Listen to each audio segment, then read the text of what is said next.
CLIMAX 33 recap and review show here. I'm MrWarrenHayes. That could only mean that you are on the MrWarrenHayes Show YouTube channel or podcast feed. Hello, welcome. We're doing this again today. It is night 14, August 6th, 2023. And we are going to be talking about the last night of block action for B block. New Japan, G1 CLIMAX, so on and so forth.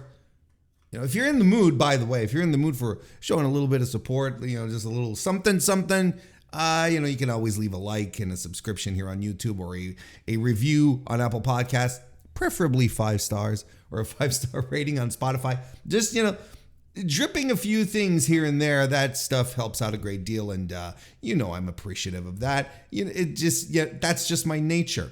I'm appreciative of people who help me out. Well, there you go.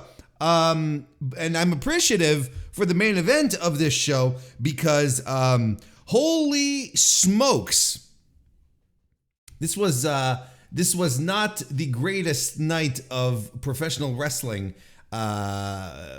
emanating from New Japan Pro Wrestling. If it wasn't for, might as well spoil the recommendations right now. If there's, you have to watch Will Ospreay versus El Phantasmo. And I'll break it down a little more as we get there, but that is the only thing worthwhile, really, taking time out of your day to watch.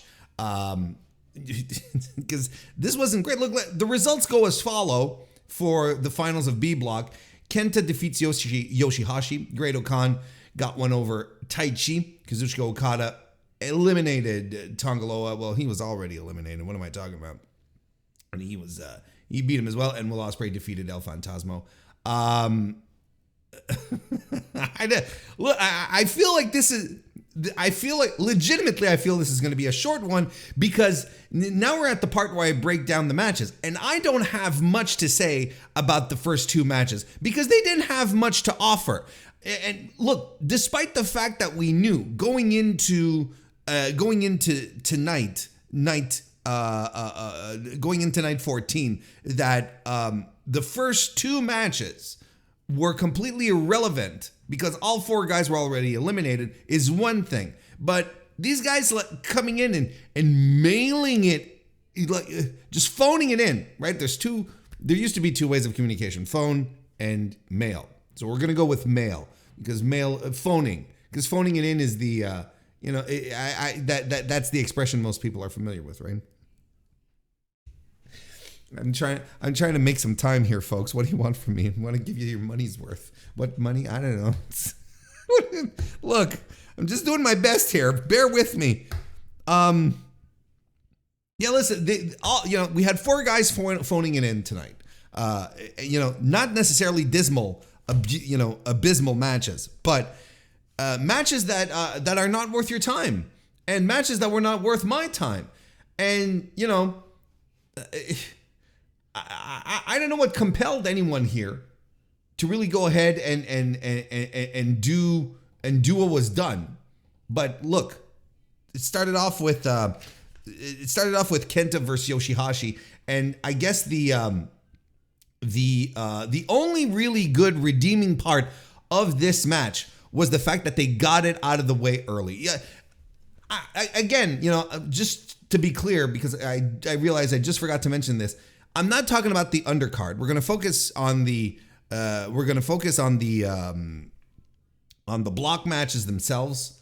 I think that's why you're here. I think that's what's most relevant. If you want to go down and watch the undercard, all the more power to you. But that's not what we're focusing on here. We're focusing on the results here. And I mean, this was not good. I mean, this was low effort KENTA that was here against YOSHI-HASHI, who was like, well, you know what? Here's the thing. YOSHI-HASHI, who throughout, I always say he puts in effort, he puts on his working boots. But I think, considering the position he's in and considering the guy he's fighting on the last night, I think YOSHI-HASHI was like, what's the point of, breaking my back over this? There's really no point. And he's not wrong. And especially since he lost, finishes the tournament with 4 points. In a block where everyone has 6 points.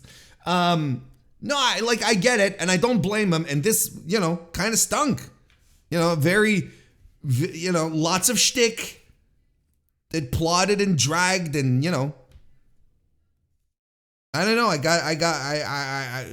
I've got nothing. We got kendo sticks and ref bumps, and YOSHI-HASHI tried. There were little glimmers here, but I thought this was weighed down by Kenta's disinterest, and I think it sucked everyone into it. Don't care about it. Let's move on.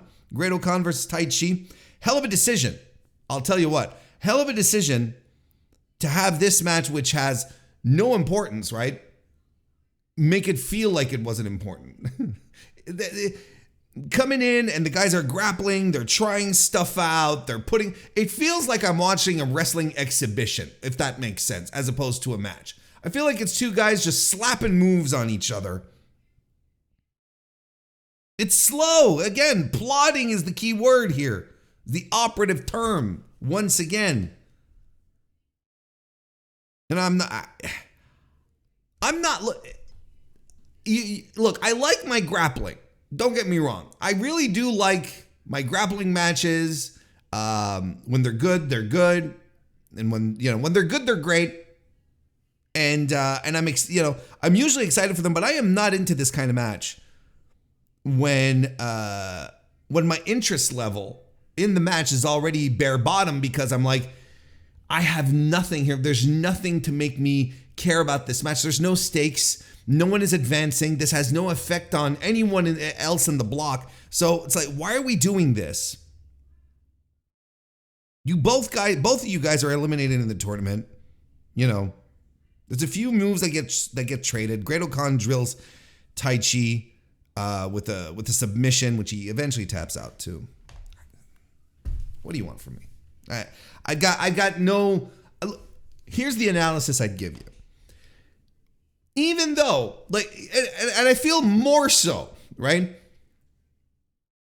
You have two matches here on the card, 4 guys wrestling each other that have that don't affect the block. Just why don't these guys come in, have a 7 to 8 minute sprint? Just at least give us something to chew on and then go home. Instead of these things that we got here, where we got 12 minutes of KENTA and YOSHI-HASHI, of KENTA, avoiding shit and pulling shtick. 17 minutes of Great-O-Khan and Taichi slapping holds on each other. Almost 18. There was no reason for Great-O-Khan and Taichi. There was no conceivable reason to start teasing time limit for this match. Especially when you consider that Okada and Tanga, which actually had a modicum of significance in the overall outcome, went 12 minutes. The other match that had no importance went almost 18. So like I said, you get KENTA and YOSHI-HASHI, you get Great-O-Khan and Taichi in their matches, and you tell the guys, you say, go out there, have 7, 8 minute sprints. Just go ham on each other, then come home. Hit the pay window, grab your train, go to the next town, whatever. This was a malpractice. I was bored out of my skull. So there was a lot of work for Okada and Tanga to get me back into this. And I thought Okada did a fine job. And I really enjoyed how Okada here at some point was he was getting the boos from the audience as well. When he's demolishing Tanga over the commentary table, the English commentary table. He gets back into the ring and people are booing him. I'm like, all right. Look, I'm on the record. I like ornery 2023 Kazuchika Okada. I think he's great. I actually want more of him. Kevin Kelly and Chris Charlton were really putting over the hard work of Tanga and the knee injury, which I'm convinced is not an easy thing to come back from. But coming back. This is why sometimes we talk about wrestler brain and we say, and famously some wrestlers say, wrestlers are just stupid. What do you want? If you're coming back from a severe injury that required surgery and an extremely long amount of rehab, do you come back in a G1? Like, I understand what Tanga Loa's position in the tournament was, and he did what he had to do just fine. But was it wise for him to come back onto, you know, one of the most grueling tours of the year for New Japan? Then again, you know, it's wrestler brain. It operates different from mine, probably from yours as well, unless you're a wrestler. Hello. By the way, welcome. I don't know. Look, they're in the ring. They trade strikes. There's a spear by Tanga Loa. He does this combo strikes. You know, the one where he's like stomach, throat, stomach, throat. And I'm looking, well, it's, you know, it's not really, you know what I mean?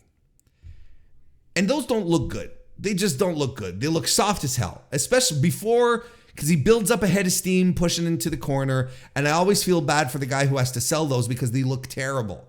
They look soft as hell. Those are not good looking strikes at all. And he gets a lot of offense here. A German, a slingshot senton, a blue thunderbomb. Okada starts playing the hits, gets the money clip, backpack neck breaker. Tanga Loa goes for a boss man slam after going to the outside. Then Okada starts doing the short arm clotheslines, a drop kick. Tanga Loa fires up, but that doesn't matter. Okada avoids the apeshit attempt, hits the landslide, the Rainmaker. Kazuchika Okada officially finishes at the top of the block. That was regardless of whether Will Ospreay won or not. If Ospreay, you know, or whether, yeah, that's it. Look, he finishes at the top. I just want to get to this match here. I want to talk about Will Ospreay versus Will Phantasmo, where this starts off, and it feels alive. Like, unlike any of the other three matches, block matches that we got, this one felt alive. The guys were in there. They were pumped. They were jazzed up. They were ready to fight, and you could feel it. You're like, okay, now we got something. This is literally the first thing I wrote in my notes before they even started locking up. I was like, finally some life. And it went off to a fast start and just fantastic stuff. And the story of this match here, the story of this match was Will Ospreay, and we're talking in kayfabe, right? Story of the match. The story of the match was Will Ospreay doing everything in his power to bring the best out of El Phantasmo. And Will Ospreay ended up doing that anyway because he's the greatest pro wrestler on earth. But in the story, he was trying to fire up El Phantasmo. Because El Phantasmo's big criticism is that, you know, he's too goofy, doesn't take this seriously, so on and so forth, still got a lot of work to do, mid-card for life, and all that stuff. So Will Ospreay's like, no, okay, show me something else. Show me something else. And we got a lot of shit here. This was the moves match. This was a lot of fun. And not just moves for the sake of moves. All of this connected. All of this worked together cohesively in a wonderful story. You've got ELP doing rope walk, acai moonsaults. You have os cutters on the apron. You have ELP anti-airing Will Ospreay with a sudden death. You have a Thunder Kiss 86 and a burning hammer. So you see, like, El Phantasmo at first, he's trying to find his footing, but when he understands what he has to do, when he realizes that the purple nurple isn't going to do it, right? That was a key element, I think, to understanding what this match was going to be about. Goes for the nipples, goes to twist him, and Ospreay no-sells him. Well, not that he doesn't know. Yeah, he no-sells him. He just goes, as if to say, no, this is not time for ha-has. Are you going to show up? And and yes, the answer was yes, I'm going to fucking show up. ELP runs into a Spanish fly. We get a poison rana by ELP. followed by sudden death. And there's a kick out by Will after a cover right there that just, the crowd just comes alive, unglued. 5 minutes to go. And again, the time limits, because of A block specifically, the looming danger of the 20-minute time limit has been there throughout the tournament and has been used fantastically throughout this is one of the biggest changes that happened in the G1 this year, and one of the most interesting, one that really served in the long term.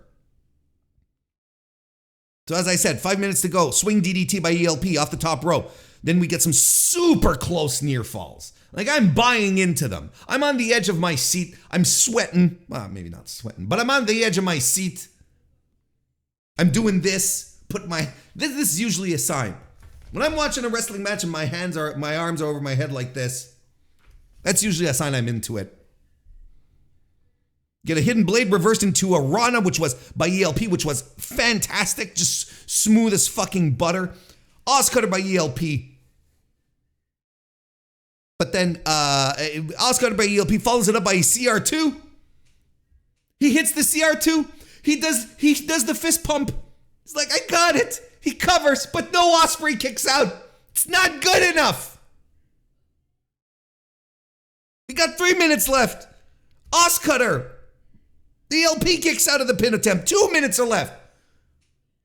Ospreay lands a hidden blade. ELP kicks out of the hidden blade. What does Ospreay have to do to put this guy away? What is the move, the thing that will absolutely 100% put this guy away?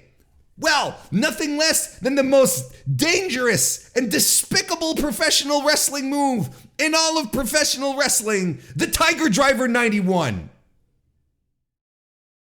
That's how you put ELP away. All the other shit's not working, so you have to pull out the one that that the safety police have on speed dial now when they see they have all their tweets ready. Funny, I didn't see any overreaction here. Isn't that interesting? Didn't see nothing on Blue Sky. My haunts weren't recounting any tweets of people losing their shit on how dangerous a move it is. Isn't that interesting? But look, I don't want to bog this down with, safety police discussion here. This was an incredible match. It is my match of the tournament. I would go as far as to say it is my match of the year.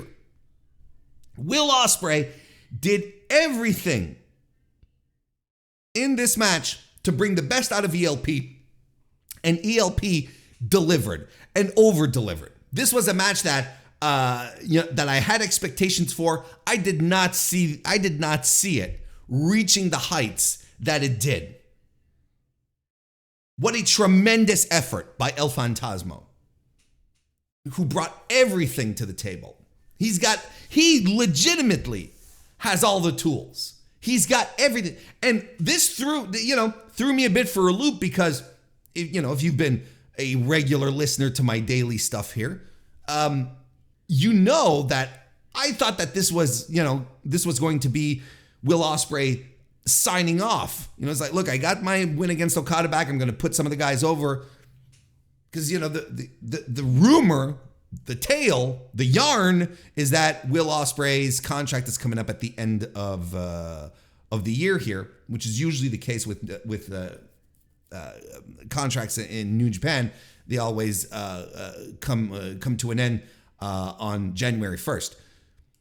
So I was speculating. I was like, well, look, what a perfect opportunity to get, the new top guy Gene, give him a rub, passing of the torch, so to speak. Ospreay's on his way out. Now I'm not so sure. I mean, he still could be. Look, one does not exclude the other here. He still could be on the way out, but I was looking for a sign here. I didn't see the sign. If you're asking me right now, like, I'm a little surprised. I was not expecting this, but holy shit. And therefore, I get to do it live. I wanted to do it right here because I wanted to punctuate how great a match this was. Will Ospreay finishes with 10 points. So he qualified, moves on. So like I said, this is a match you absolutely have to go out of your way to see. It was excellent. I can't put it over enough. It truly was fantastic. So what this means for our blocks situations right now, not the blocks, but the playoff situation. Now, Okada is on the left side of the block.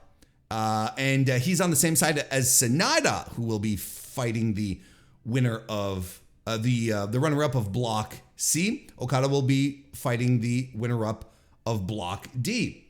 So Ospreay and Hikuleo are the runners-up over on the right side. Ospreay will be fighting the winner of C Block, and Hikuleo will be fighting Tetsuya Naito. I mean the winner of D Block. So that's where we're at right now. So let's pull up C Block here. So I got your recommendations and so on and so forth. Let's take a look at what's to come. We'll pull up C Block here, and we'll go to New Japan NJPW 1972 to see what's planned for us on August 8th. And the lineup is set as well. So this will be this will tell us a little bit what to expect. So Tomohiro Ishii versus Mikey Nichols doesn't matter. They're both eliminated. Tama Tonga versus Hinare. It's going to be an important match for Tama Tonga. I have considered him to be eliminated. I soft eliminated him a few nights ago. I don't think he's going through Hinare. I'll tell you why in a second. But I think this is where it ends for our boy Tama here. This is where things start to get interesting, though. Eddie Kingston taking on David Finlay. Whichever one of these two guys wins, advances, right? And I'm pretty. If David Finlay, if I remember my scenarios correctly, it's the only scenario in which David Finlay will move forward, because even if this is the only scenario in which David Finlay will move forward. If David Finlay loses and is at 8 points, the other match is Shingo versus Evil. Whoever wins that match will be the runner-up to Eddie Kingston's 10 points. So this David Finlay, if he wants to make the playoffs, absolutely has to win here. And it could be, that's the big question, right? This is the question that we legitimately have to ask ourselves here. Is Dave Finlay going to pull it off and move forward, Bullet Club leader, which again makes a lot of sense because he is getting a push in New Japan, or is Eddie moving forward? So that's a big, big question. Now, I think this is going to be settled fairly quickly because the most significant match after is Shingo versus Evil, and that's the main event. And both guys have a chance to move forward. If Shingo wins, he gets 9 points. He moves forward. He goes over whoever loses. He goes over the loser of Finlay versus Kingston, but he'll be in the runner-up spot. And if Evil wins, well, he gets 10 points. He'll tie whoever won Finlay versus Kingston. And depending on tiebreakers and stuff, let me get my tiebreaker notes. But whatever the tiebreakers are, he will. Where are they? Oh, there we go. You see, Evil has a tiebreaker over Kingston, and Finlay has a tiebreaker over Evil. So if Finlay wins, and so does Evil, they're both tied at 10. Finlay will win the block. If Kingston wins and Evil wins, Evil has the tiebreaker, so he will win the block.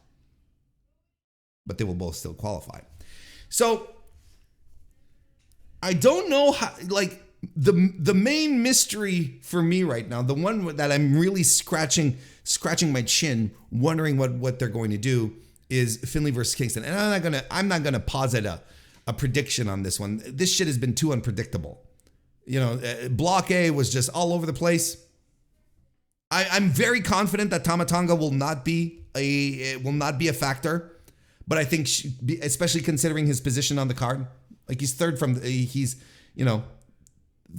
top. So that's not it. The two matches that will have implications for whoever moves forward are Kingston and Finlay and Shingo versus Evil. And it'll either be Finlay, it'll either be Kingston, right? One of these two is moving forward, and I think the other guy is Shingo. But I mean, they might pull off an Evil here, because look, because the scenario for Sanada in the playoffs, Sanada is fighting the runner-up of Block C. So if where am I? Why do I keep losing my? There we go. So if Finlay wins and so does Evil, they're both at 10, but Evil is the runner-up. So you could put Sanada versus Evil, right? Old friends in the opener of the playoffs.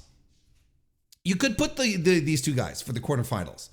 It makes sense. There's history, etc., etc. Will it be a great match? Probably not. But, in that shape, it makes sense. But you could also put Shingo in the runner-up block.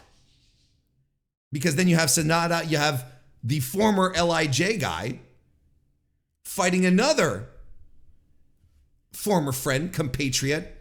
And right now, that's also part of Sanada's thing is like, he's fought Hiromu, he's fought Tsuji. There's Takagi and Naito left here. What if he runs through the gauntlet? Look, I'm just putting that out there. So there's, I would prefer Shingo, to be honest, but there's a story for both. Ospreay is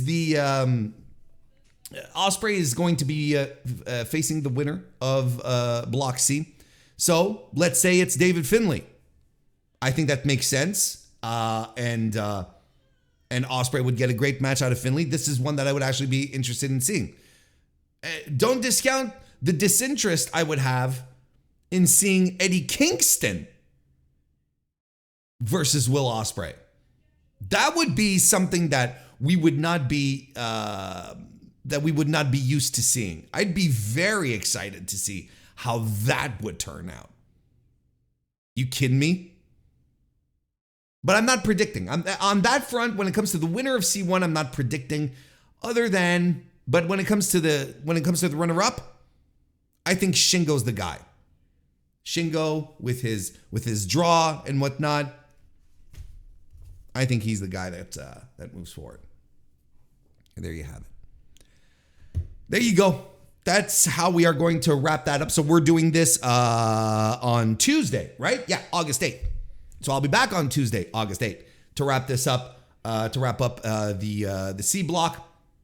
To wrap up C block, once again, we're really getting towards the end here, folks. Just legitimately, one last week of action, and the G1 will be done. It's been a good one, but I cannot stress enough, go watch Will Ospreay versus El Phantasmo. What a great time. I cannot stress it enough. And look, as a closing note, listen, I had the miserable undercard, and I watched SummerSlam last night as well. If you're watching this on the Sunday, I watched SummerSlam 2023 last night as well. So I was starved for some good wrestling. I was starved for it. So am I going maybe a little harder than I would usually for Ospreay versus El Phantasmo? Maybe. Or, hard to say. Maybe not. I'll tell you what, that match hit all the boxes. Made me happy. And if I was fatigued a little bit from all the poor ass graps that I was subject to, well, there you go. They deserve it even more to have cracked me out of that funk. Anyway, so like I said, I will be back Tuesday. Hey, not only for the the next G1 CLIMAX 33 recap show, but also for the Mr. Warren Hayes show live at 7 p.m. is when we record it. Live 7 p.m. on youtube.com/Mr. Warren Hayes. So wherever you decide to come back and join me, guess what? I'll be here. I'll see you next time.